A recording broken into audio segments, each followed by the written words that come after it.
In the zombie apocalypse, there isn't much hope. Everything is falling apart. You can't really trust anybody. But most importantly, how is the mail going to get delivered on time? You see, the zombie apocalypse may be here, but our boy, the mailman, just doesn't care. Just like any manager at Amazon Dreams, the mailman refuses to let his job go undone no matter what the circumstances. No zombie is going to stop the mailman from delivering this mail. Alright, so the gist of the challenge for today is to deliver the mail to every mailbox in a town. We went with West Point as I felt it had a good amount of houses with mail while still having a good challenge, and also because I was getting tired of Rosewood. So, to lay down the rules for the challenge today, we have to deliver mail to every residence in the town. We also have to be wearing a mailman outfit while doing so. We are allowed to set up a base and to clear out zombies if needed, and also while setting up or delivering mail. However, like I said, I have to be wearing the mailman outfit for any mail delivered to count, so we have to stay lore accurate. If I'm not delivering mail, then anything else is kind of fair game. I'm also doing this run in build 41 with a couple of mods that I like to play with usually, but I won't really be using any of the overpowered stuff like the new traits or any new stuff like that, so just to keep it fair. There will be some stuff though, like new weapons that have been added in the mod, but that's just kind of normal and not overpowered or anything. So with that, I hope you enjoy. So we picked our traits, which mostly consisted of the free negatives that you can take, like slow reader in single player or weak stomach or prone to illness. And we took some positives to help increase our fitness and strength, as we were mostly going to be relying on melee weapons for most of this run. We named our character Mailman because that's who he is at heart. We gave him a nice little mailman fit for now, then we got started. We looted our starting house as always, and we took out a few of the zombies that were nearby the house, and we also managed to get a baseball bat in one of the cars outside. We then looked for a temporary base of operations, of which we chose this one house. We cleared it out and we settled in for the night. We also found this leather jacket, so now we were officially cool mailman. I found a key on a zombie, which happened to be for the car I looted earlier, but unfortunately the car was in really bad shape, and I had also found a zombie firefighter, so we took him out immediately so we could get his drip, which would help protect us a lot for now. I then snuck around the neighborhood to look for any useful buildings. I didn't really know this town very well if you couldn't tell. While exploring, I found a generator inside of this garage, so I marked it on my map and I would have to come back later. I then looted some nearby houses where we found our first gun. I wouldn't really be using guns for now, especially anything that wasn't a shotgun, but this would be helpful later on in case of an emergency. I also found this notebook on a zombie outside of this laundromat, which was perfect as this was going to be my way I delivered mail, as I could write custom notes on the notepad to deliver to each resident. While I was exploring a second time, I came across a gun store, which quickly became my next objective to gain access to, as it was locked down pretty tight. So, I headed back home and began making my preparations. I'm not a Zomboid professional or anything, so if you get a bit frustrated by me not playing optimally or perfectly or the way I'm supposed to, that's probably why, and I'm definitely going to make mistakes and not play well, so please don't hurt me. I was checking some cars to see if I might be lucky enough to find a car that was in good condition and had a key inside of it, and I actually did get really lucky, as there was this truck that had its key in the glove box I found, but there was just one problem. It ain't got no gas in it. So our next goal was to find a gas station. So we siphoned enough fuel from some of the nearby cars to get the truck going and find a gas station, which meant dealing with the zombies in the area near the truck, as I had left a horde or two nearby. So, training montage it is.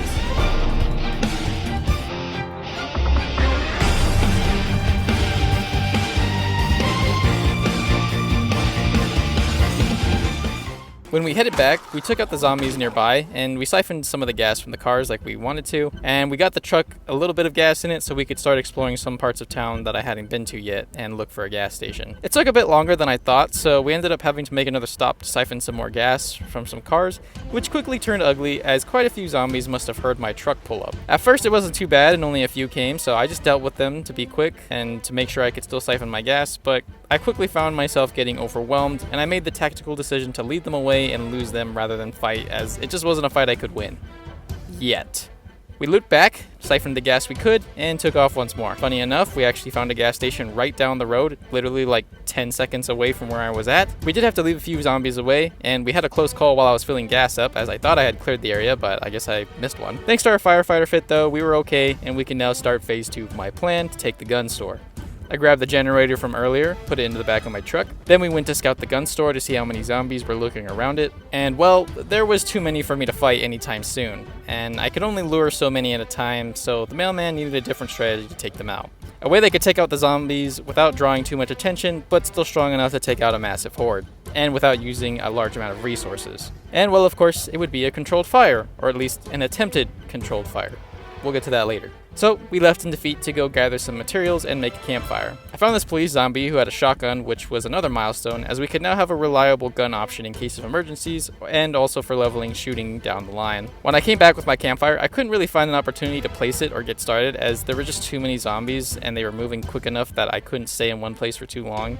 Not to mention, a lot of zombies had come and moved in and made this their new home thanks to my botched scouting mission from earlier. I did manage to place the campfire, thankfully, but I didn't have any fuel in it and the zombies were just quickly overwhelming me, so I had to tactically retreat once more. So we took the night off and loaded up our truck with our supplies from our temp house to start moving out, and we headed down to the riverfront as the water shutoff had just occurred and I needed to wash some clothes and get some water for later.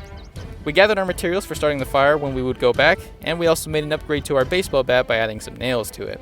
We were now decently prepared, so we got some rest by the dock, and then we headed out first thing in the morning. I had a bit of trouble getting enough space to light the campfire, but we got it off just in time. From there, we just shouted to get as many zombies to come join the fire as much as possible. We led them around the town for a little bit just to let the fire do its work and to take out a few more zombies in the meantime. The fire got a little out of hand as I was walking them through the city, a few of them were coming out of buildings or they were trying to get to me faster by going in a straight line instead of turning around with the rest of the horde. So a few of them went through some grassy areas and burned up some trees and some sides of buildings, but everything was pretty much okay. When the last zombie fell, we could now safely access the gun store, which would give us the weaponry we needed to start delivering some mail, which led us to phase 3 of my plan, which was to find a sledgehammer so we could break down those protective measures, loot all the guns, and start delivering some mail. We then had the helicopter show up, which really caught me off guard as I wasn't paying attention to what day it was since we had started. We just took out a lot of zombies in the area, but now there was a lot more coming for us. So I used the same strategy as before and just used a controlled fire to take out all the ones that had come after me thanks to the helicopter. Once the last zombie was down, we headed inside to the nearby burnt twiggies to loot what was left, and there wasn't much, but at least we got some playing cards and some matches. We then went to the construction site nearby the gun store, and we tried to find a sledgehammer, but I quickly realized that it was just too small of a site and there really wasn't much the loot there, so all I found was some zombies. So I went to a hardware store in the middle of town, and we found a how to use generators book, which means that we could actually use that generator from earlier, so that was really nice. No sledgehammer though. So I went to a factory on the outskirts of town where I found a zombie wearing a ghillie suit, which I thought would be a decent replacement for my current firefighter fit when it would eventually give out. So we grabbed that. Inside the factory, I found a sledgehammer, which took a minute, but it wasn't too bad. With that, we were able to take down the shutters and we could get into the gun store. Inside, there was a good amount of weapons and ammo, but not enough for me to go to war with the zombies quite yet. So we loaded up everything that we could and we went out to find a new base as my car was getting pretty full. I settled on the second floor apartments above the hardware store from earlier, which also had a food market right below it, so that was pretty nice. Fortunately, all the food was spoiled though. So we took out the stairs, set up a sheet rope for easy access, and we had a safe base going. Next, we went to chop down some trees for some wood, as I wanted to make some additions to our new base. We took home the logs and sawed them into planks, but we still needed to level up our carpentry to 6 and later 7 for everything that I wanted to do. It started raining, which was perfect as the water shutoff had just occurred, and it happened earlier than I expected. So I grabbed every pot or cup I could find and I threw it outside to fill it up, and then I purified it using the oven since the power was still on, thank God. And with that, I had enough water to keep me going for a while. I used the remaining time to read some carpentry books to make the leveling process easier. My firefighter fit had also taken quite a beating from a few mistakes I had made, and just from wearing it all the time. So it was just no longer safe or worthwhile to use it, as there were large portions of it that just no longer could protect me. I also didn't have the tailoring to fix it, so I ended up switching to the ghillie suit for now. I then went to a nearby office to start dismantling everything that I could for carpentry levels. I also went to the police station in town to try and get some more weapons and ammo. We were able to find quite a bit more ammo and also some nice weapons there that I felt confident enough to start leveling and delivering some mail soon. With the extra ammo and weapons, I took the striker shotgun I had found and some shotgun shells to start leveling up my aim by blasting some zombies, as the shotguns level up aiming the fastest and are the easiest to use at low levels since it has a wide spread of all the pellets, making it almost guaranteed to hit zombies up close, and makes it easier to level up the stat by hitting multiple zombies at a time. I then went to a nearby motel to start dismantling the beds and dressers, as they give a large portion of XP. I was able to get my carpentry to 6, so we could start making some stairs now. With that, we made stairs to get to the roof of our house. I found that you can't walk on the roof and you end up falling straight through if you try for some reason, so I had to build a floor. And I threw up a few walls for what I was trying to do, and also for the XP, which allowed me to get to Carpentry 7 combined with some of the XP I got from dismantling beds and dressers from earlier. I then set up the notebooks I got earlier to be my mail. I had to throw in a bit of a joke, of course. I then uninstalled and reinstalled my sink in order to plumb it. I built some rain collector barrels to filter any rainwater automatically, which was perfect as it started raining once more, so perfect timing. I really like this feature as I can just throw a bunch of barrels up on the roof, collect the water, filter it through the sink, and have automatically purified water. So with that, we had a reliable source of water, a safe house, and we were strapped. We could use a more reliable source of food, but for now, we could rely on scavenging. So now it was finally time to start delivering some mail. I wanted to start at the northern part of town and work my way down, so that's where we went and got started.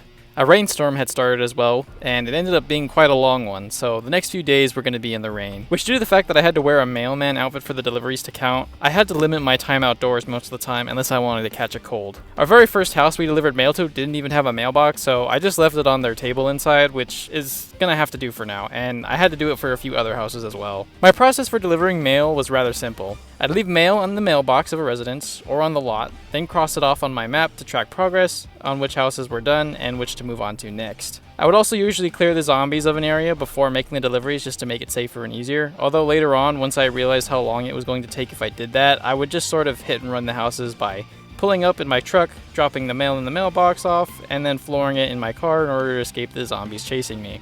But for the first few deliveries, we did have some large hordes to take down, starting with these few houses just south of our first delivery. I had also found a Spaz 12 earlier in the run with a survivor house, so I went with that as my main weapon to clear zombies and also to help level up my aim. Not to mention I had quite a few shotgun shells from looting the police station, gun shop, and a couple survivor houses that I'll show down the line.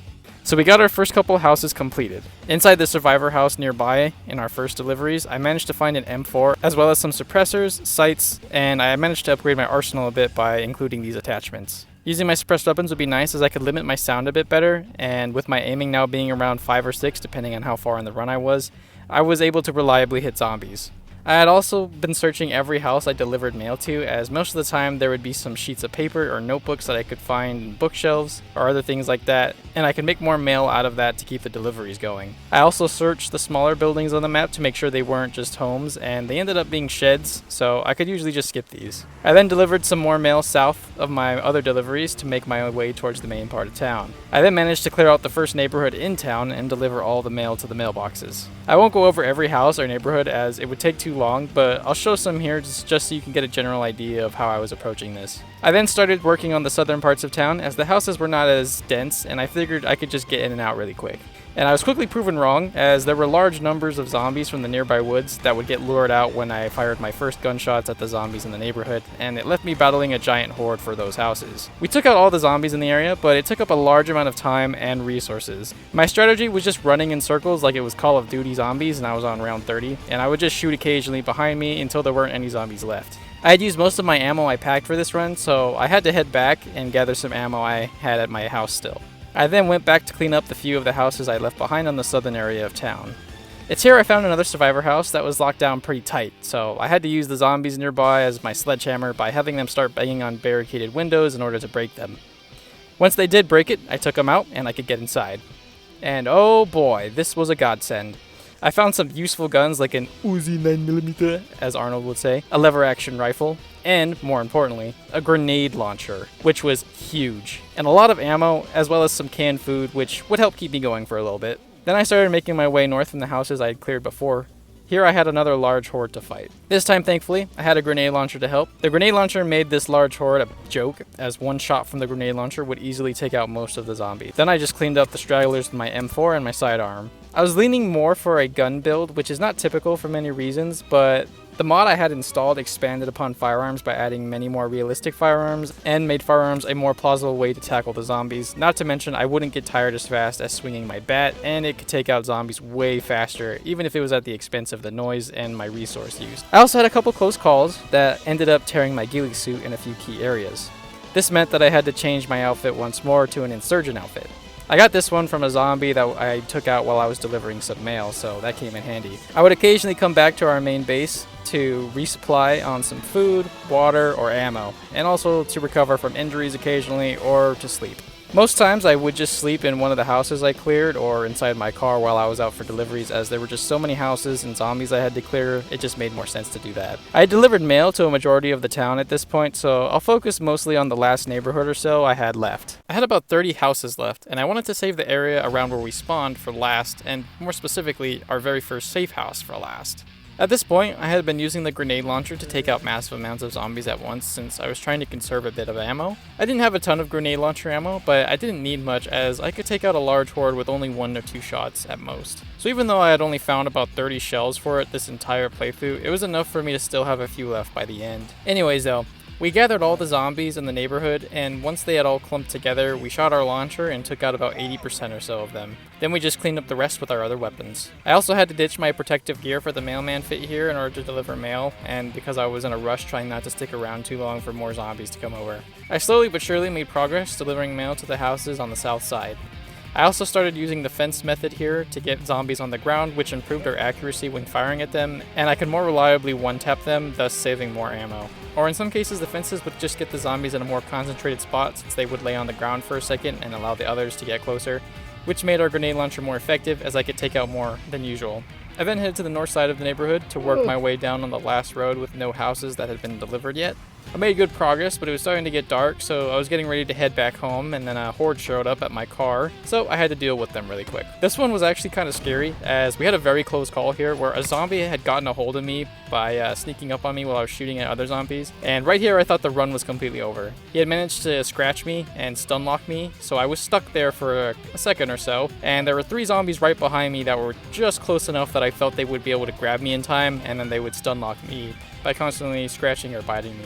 I did end up getting a bit lucky, as after the first one had scratched me, I had just enough time to run out, and I didn't trip either, which was great, so we got out of there just in time. Thankfully, it was just a laceration, and it wasn't a bite or anything, so we were still okay. So I handled the rest of the horde, then I headed back home ASAP to get some rest and recover. Then I gathered some more ammo from our base, I planned out my route, and I double-checked the map. I'd only seen a few houses left in the neighborhood, so this wasn't going to take too long. And no, the small icons in the middle of the map were not houses, they were mini garages. I went and checked them. They had no mailboxes, and they were just connected to the houses I had already delivered mail to, so I just ignored them.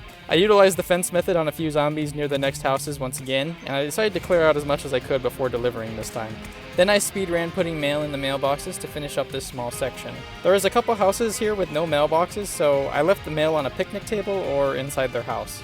Then we just had a few houses left, so we had to take out a few more zombies and had to deliver a little bit more mail. I triple checked my map to make sure I didn't miss anything, and I still hope that I didn't to this day. Then we headed to our first safe house, which was now littered with the bodies of our earlier clearing from the zombies in the area. Then we made our final delivery and we crossed it off the map. I also went back to gather our gear that I had left earlier. I went into the gun store nearby that I had went to at the start of the run to check if I missed anything, but it was mostly just some books and a few zombies. I really enjoyed this run, and I had a lot of fun playing through it, although I will say about halfway through, it just felt more tedious than fun, as I was constantly having to change my clothes whenever I wanted to deliver things, and I had to constantly find sheets of paper inside of houses to use as mail, on top of managing everything else that you have to manage in a regular Project Zomboid run. I also had quite a few close calls, which was very scary, as I really didn't want to restart my character and have to level my skills up once again. I will also mention I adjusted the sandbox settings at the start of the run to have a bit more ammo in the world, as I felt it was more accurate to how Kentucky actually is, as well as an XP multiplier of like 2 or 2.5, I don't quite remember, just to help speed things up a bit, since I knew this run wasn't going to be long term. If you're interested in more Project Zomboid, I plan on making more fun runs like this in the future. If not, I have some other stuff like Souls games and more on my channel if you're interested, and more videos coming soon. Anyways, I hope you have a good rest of your day, night, evening, whatever time it is, wherever you're watching this, and take it easy, guys.